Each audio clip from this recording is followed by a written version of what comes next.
yang diputuskan oleh Mahkamah Konstitusi di dalam pelajaran hukum, saya bukan ahli hukum, tapi saya mengajar filsafat hukum 10 tahun, jadi saya tahu prinsip-prinsipnya. Ada prinsip ratio decidendi, alasan atau pertimbangan dari keputusan itu. Betul kan? Ratio decidendi ini menjadi perintah pada Mahkamah Konstitusi untuk segera mengeksekusi sesegera mungkin. Jadi bukan Mahkamah Konstitusi yang mengeksekusi, ratio decidendi ini yang mengeksekusi itu. Di mana dia dibuat? Di dalam perdebatan yang kita nggak tahu di kamar mana dia diperdebatkan. Alasan untuk memutuskan keputusan yang dibacakan kontroversial tadi itu. Jadi ratio decidendi jadi imperatif untuk menghasilkan, memerintahkan judicial order. Itu maksudnya tuh, cara berpikirnya tuh.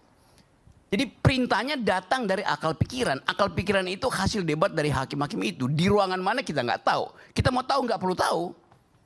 Tetapi ada bagian yang bisa kita raba. Yaitu ini pertama kali Mahkamah Konstitusi menerapkan prinsip judicial activism. Jadi dia aktif untuk mempromosikan keadilan. Aktif untuk memberi sinyal tentang ada ketidakadilan tuh. Itu filosofinya tuh.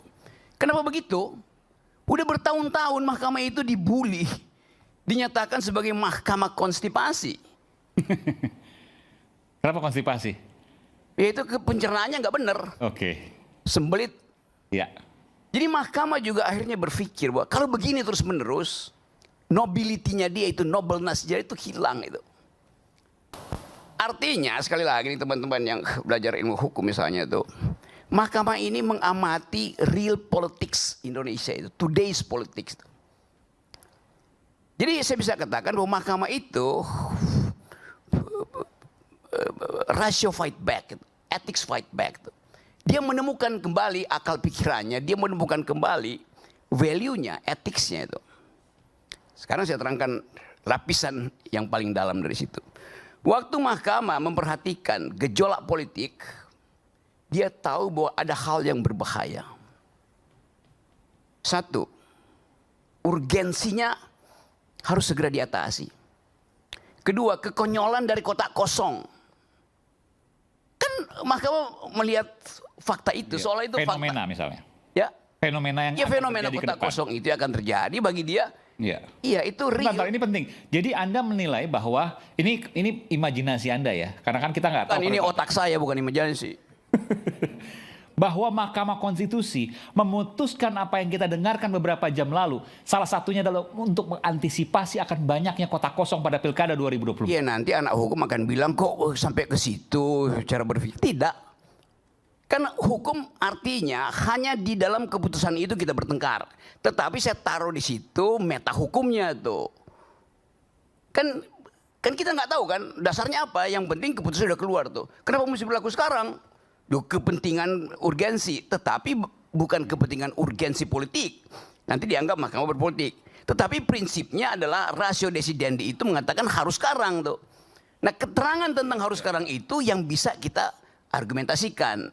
Bukan fungsi dari mahkamah itu yang sudah final bahwa memang harus sekarang. Jadi orang tanya kenapa sekarang? Ya memang harus sekarang. Kenapa? Ya undang-undang bilang begitu. Nah, di belakang penjelasan legal itu ada reasoning, sosiologi, politik, filosofi. Itu yang saya mau terangkan tuh ya. Okay.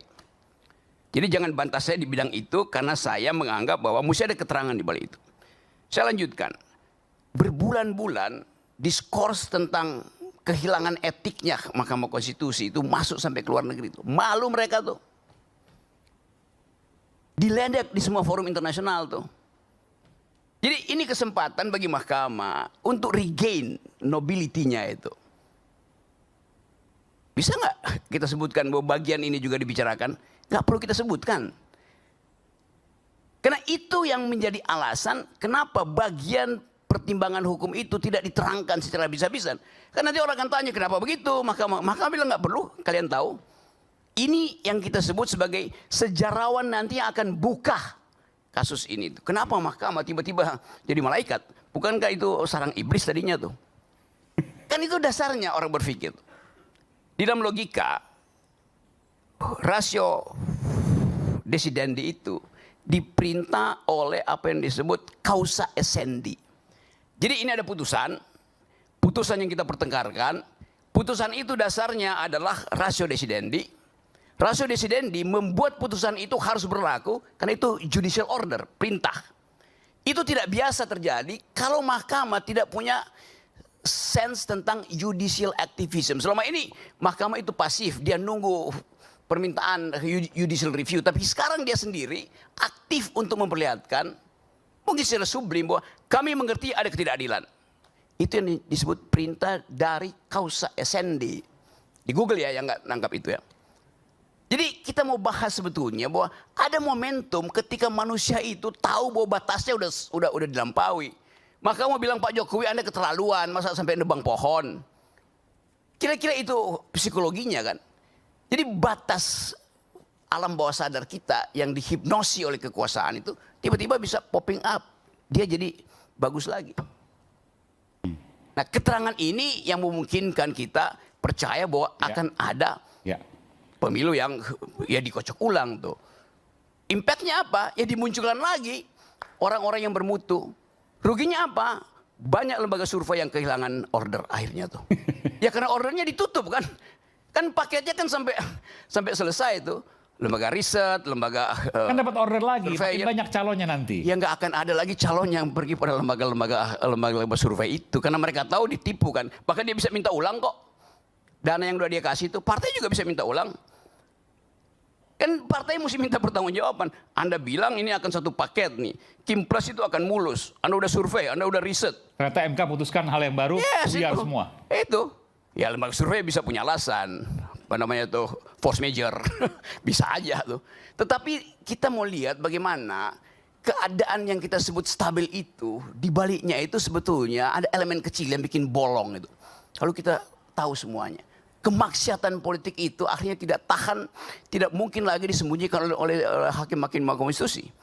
Masa Anda bayangkan bahwa Saldi Isra itu nggak tahu apa yang terjadi itu atau Pak Suhartoyo nggak tahu? Anda katakan kemaksiatan politik luar biasa itu.